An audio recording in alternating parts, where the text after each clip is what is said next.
So Tommy's done with the lower bar and he's done his top bar. We've made sure that it clears the intercooler.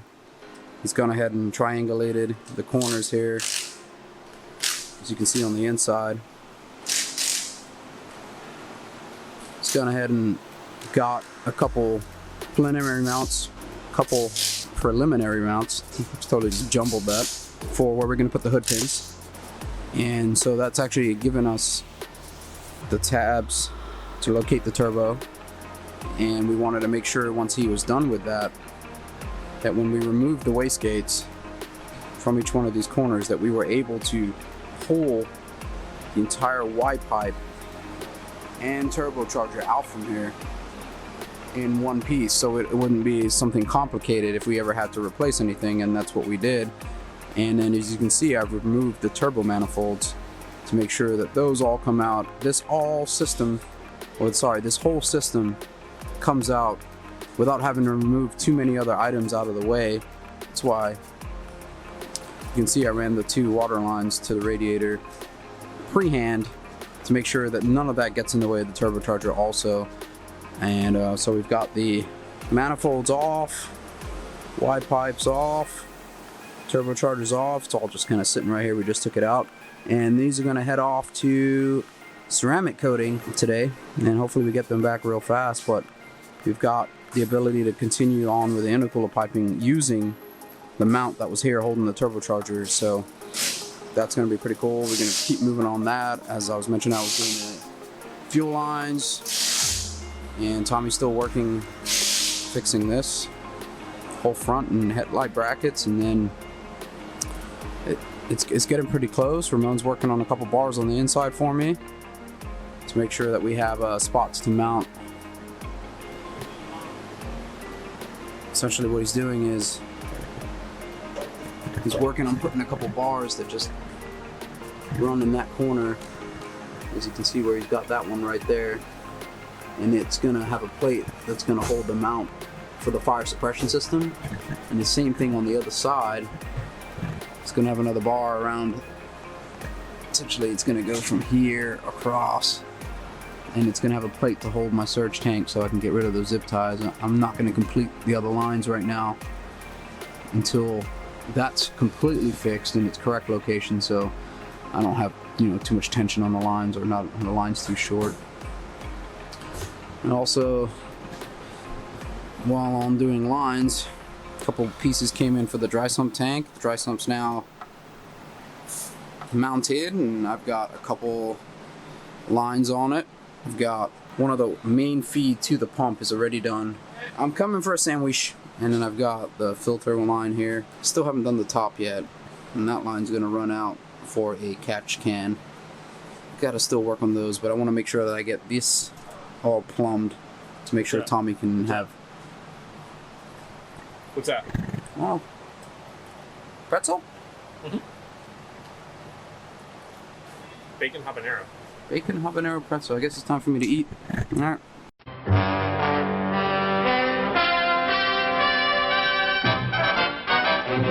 So I told you guys I would show you how I would how I assemble hose ends.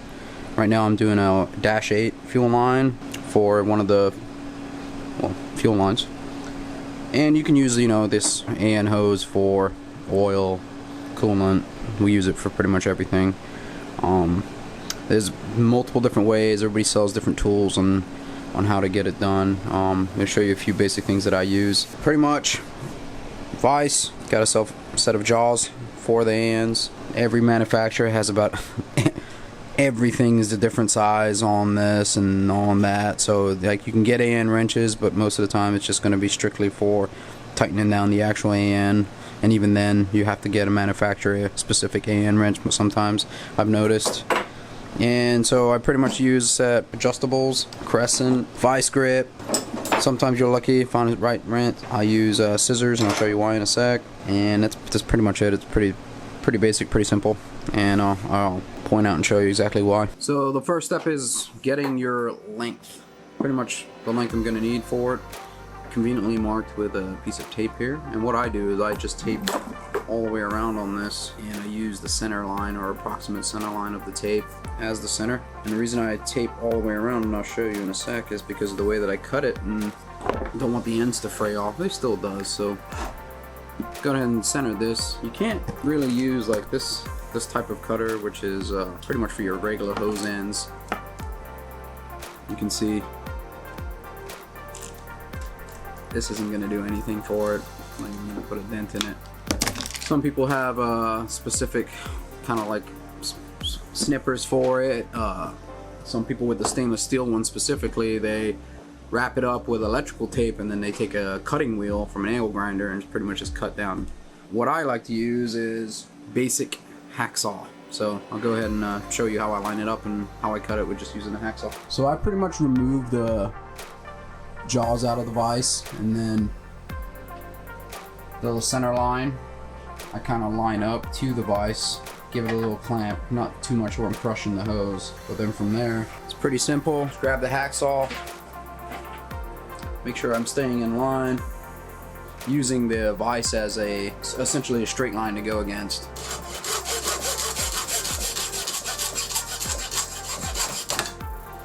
It's pretty simple, not that much effort to it.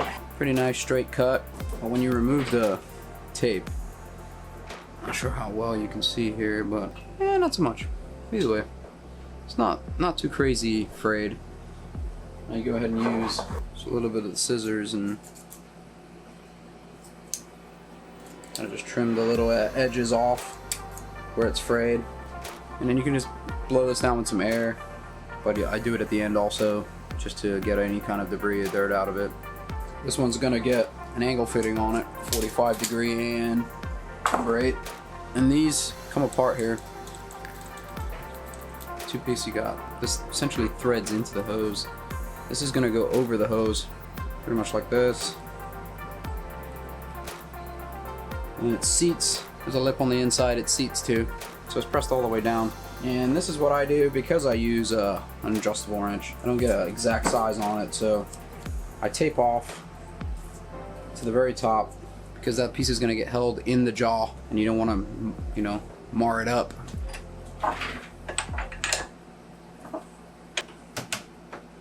And you don't want to crank this down. This is just a piece of aluminum on here, so you don't want to crank it down and warp this or bend it, and then you won't be able to thread the piece in. It's just a little snug, so it's not shifting around in there and spinning around. You shouldn't have that much tension on it in the first place trying to go in. I also tape this end off, so I'm going to spin that. And I put a little lubricant. Some on here. I'm crazy. I'm saying you wash it or you clean it out and blow it out in the end anyway. Now this is threaded in the inside of that sleeve where the hose end is threaded also, so it's tapered here, so it goes inside of the hose, tightens down and expands and locks it in place. Shoey fab, shoey! So I get it hand threaded, and I just start going down.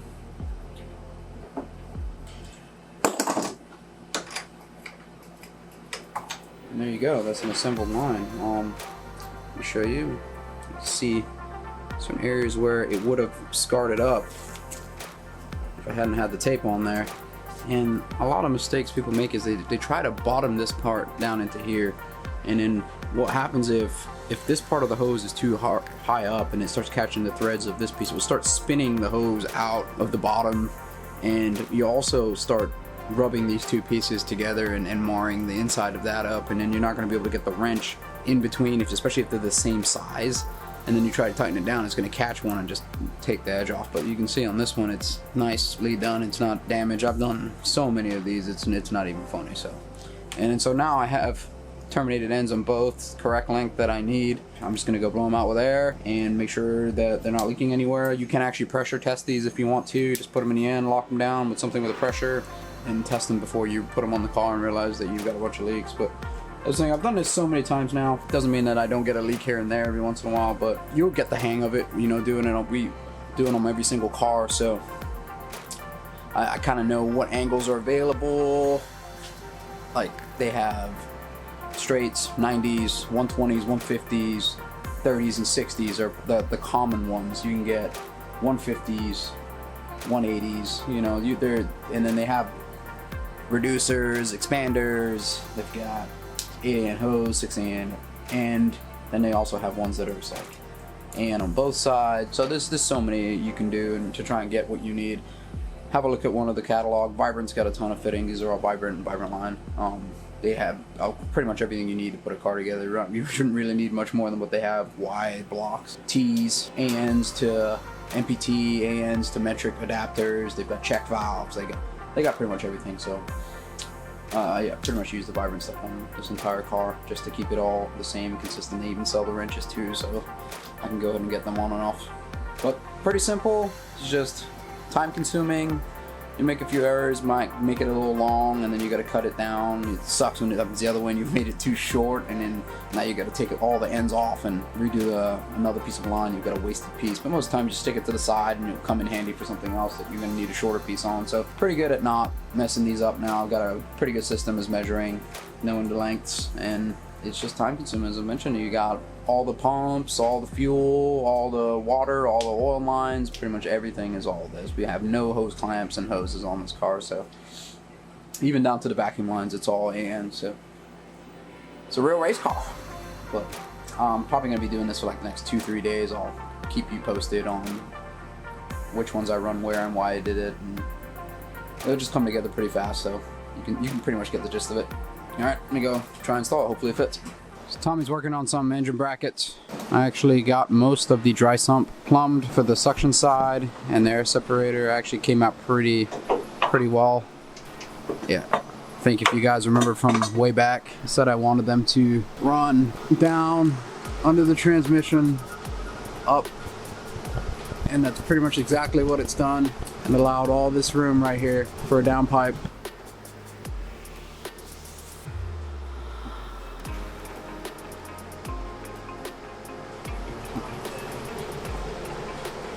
Tommy's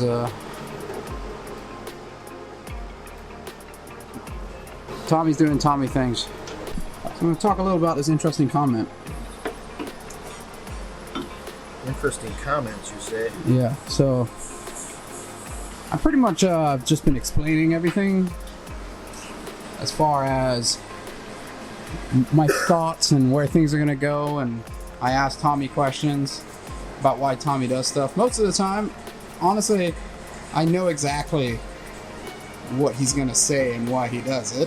I don't normally know why I'm doing what I'm doing. Like, but I'm asking the questions just so that it's easily stated and it helps explain everything. yeah, it's hard to just stand here and talk about what I'm doing without somebody to go back and forth with, really. Yeah.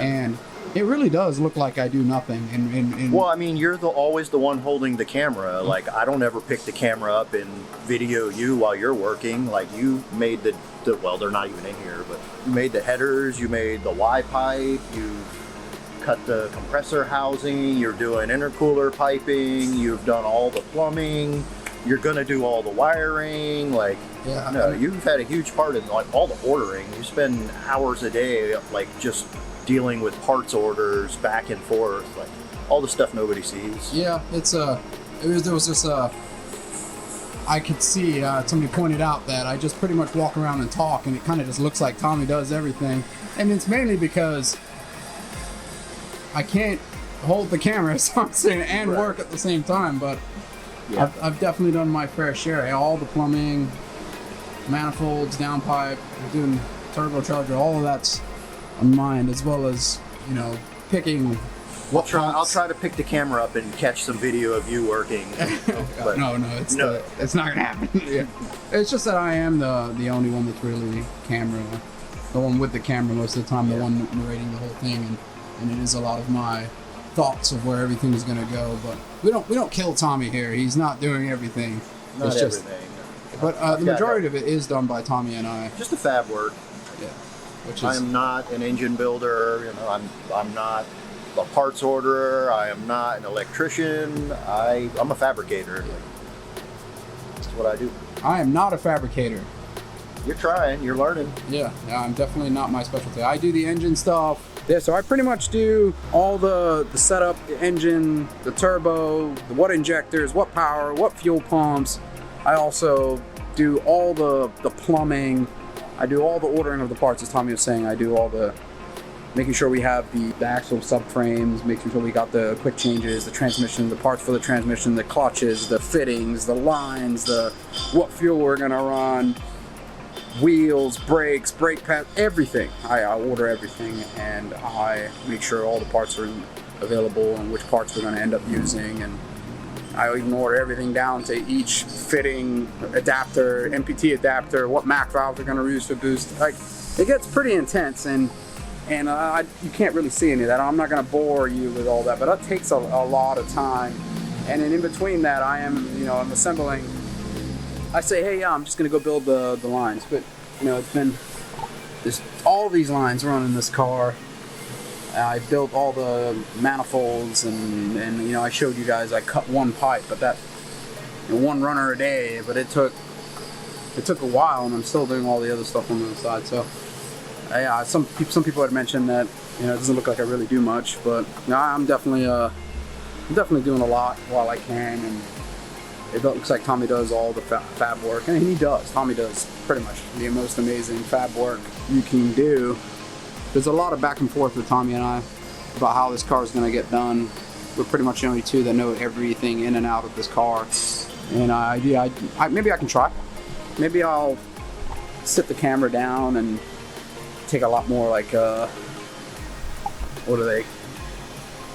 time lapses. Yeah, maybe I'll take a bunch of time lapses of all the little things that I'm doing. I just don't think about it.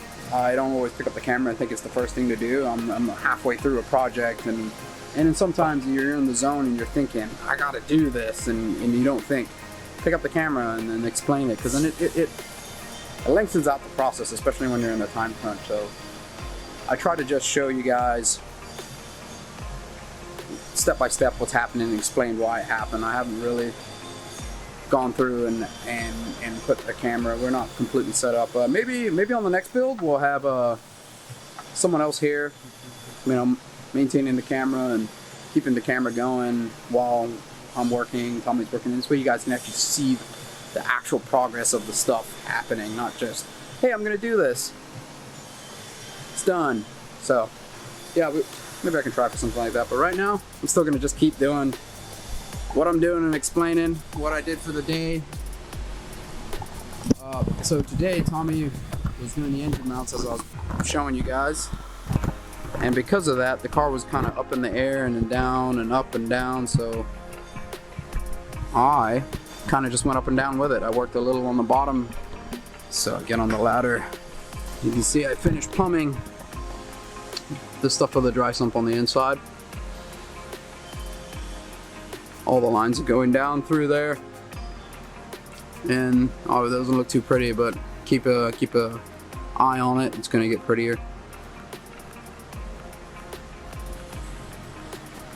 And over here I finished plumbing the lines for the surge tank, so that's all plumbed up to there, up to the surge tank, and now I just have to do the surge tank down to the front of the car. But there's another bar that needs to run across there that actually Ramon said he was going to help do, and he's already started on it. You can see it here on the ground. He's going to get that bar all welded in there for me while I work on some other stuff, and that way I can mount that plate all the way down and build the rest of the lines.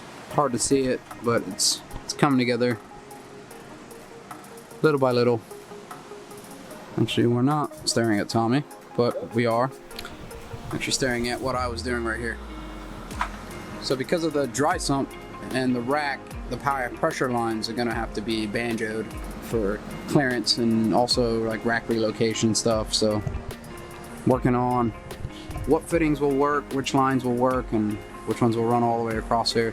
Got this factory brace back up here now to make sure that all my dry sump lines cleared and where they're all routing. And then now I'm working on exhaust downpipe. While Tommy works on this, I'm gonna get me a V-band on the back of the turbo.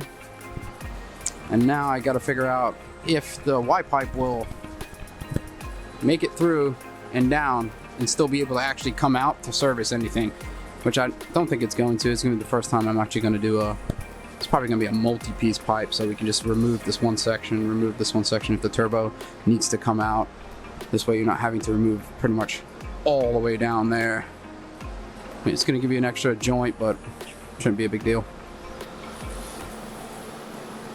You know, don't be afraid to comment and ask questions about why I do stuff or what you want to see. If you guys want to see more of me actually working on the car, time-lapse stuff, then go ahead and let me know. If not, this is pretty much what it's going to be.